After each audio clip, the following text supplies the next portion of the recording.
ચક્રવાત એક્ટિવ થયું છે અને સંભવત ગુજરાતની અંદર આ આખા વીકની અંદર ભારે વરસાદ પડી શકે છે। નમસ્કાર। ગુજરાતમાં આવતીકાલથી એટલે કે 21 મેના દિવસથી ફરીથી વરસાદનો એક તોફાની રાઉન્ડ શરૂ થવાની શક્યતા છે, કારણ કે ચક્રવાત એક્ટિવ થયું છે અને સંભવત ગુજરાતની અંદર આ આખા વીકની અંદર ભારે વરસાદ પડી શકે છે। તો આના વિશે તમારી સાથે વાત કરીશ। મારું નામ રાજેશ શાહ છે અને તમે જોઈ રહ્યા છો ગુજરાતના સૌથી મોટા ડિજિટલ ન્યૂઝ પ્લેટફોર્મ ખબરછે.com। દિવ્ય ભાસ્કરના એક અહેવાલની અંદર જણાવવામાં આવ્યું છે કે 21 મે અરબી સમુદ્રમાં upper air cyclonic circulation system બની છે।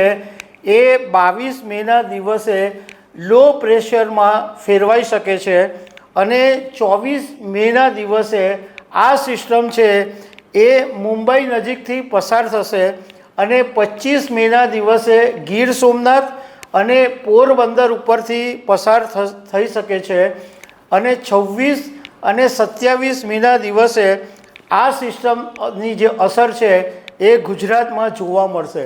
પરંતુ એ પહેલાં આવતીકાલથી એટલે કે 21 તારીખથી 25 મે સુધીમાં ગુજરાતના કેટલાક જિલ્લાઓની અંદર વરસાદ પડવાની સંભાવના છે। આ કમોસમી વરસાદ છે અને કમોસમી વરસાદ પડશે તો ખેડૂતોની ચિંતા વધવાની છે। હવે 21 મેના દિવસે એટલે કે આવતીકાલે વલસાડ, ડાંગ, નવસારી, તાપી, સુરત, નર્મદા, છોટાઉદેપુર અને વડોદરા આટલા જિલ્લાની અંદર વરસાદ પડી શકે છે। 22 તારીખે વલસાડ, ડાંગ, નવસારી, તાપી, સુરત, ભરૂચ, છોટાઉદેપુર, વડોદરા, ગીર સોમનાથ, અમરેલી, ભાવનગર, રાજકોટ અને જૂનાગઢ। 23 તારીખથી માંડીને 25 તારીખ સુધી એટલે 23, 24 અને 25 એ આ જિલ્લાઓમાં વરસાદ પડવાની સંભાવના છે। એમાં વલસાડ, ડાંગ, નવસારી, તાપી, સુરત, નર્મદા, ભરૂચ, છોટાઉદેપુર, વડોદરા, ગીર સોમનાથ, અમરેલી, ભાવનગર, રાજકોટ, જૂનાગઢ, બોટાદ, સુરેન્દ્રનગર, દ્વારકા, જામનગર, પોરબંદર અને મોરબી આટલા જિલ્લાઓની અંદર વરસાદ પડી શકે છે।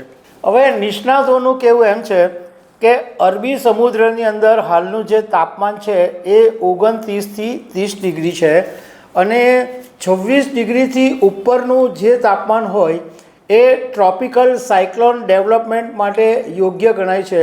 અને આ ઉપરાંત વાતાવરણની અસ્થિરતા, નીચેથી ઉપર જતા પવનની દિશા અને ગતિમાં ઓછો તફાવત, વાતાવરણના નીચલા લેવલ પર ચોમાસાના ભેજવાળા પવનોને કારણે અરબી સમુદ્રમાં અપર એર સર્ક્યુલેશન મજબૂત બનવાની સંભાવના છે।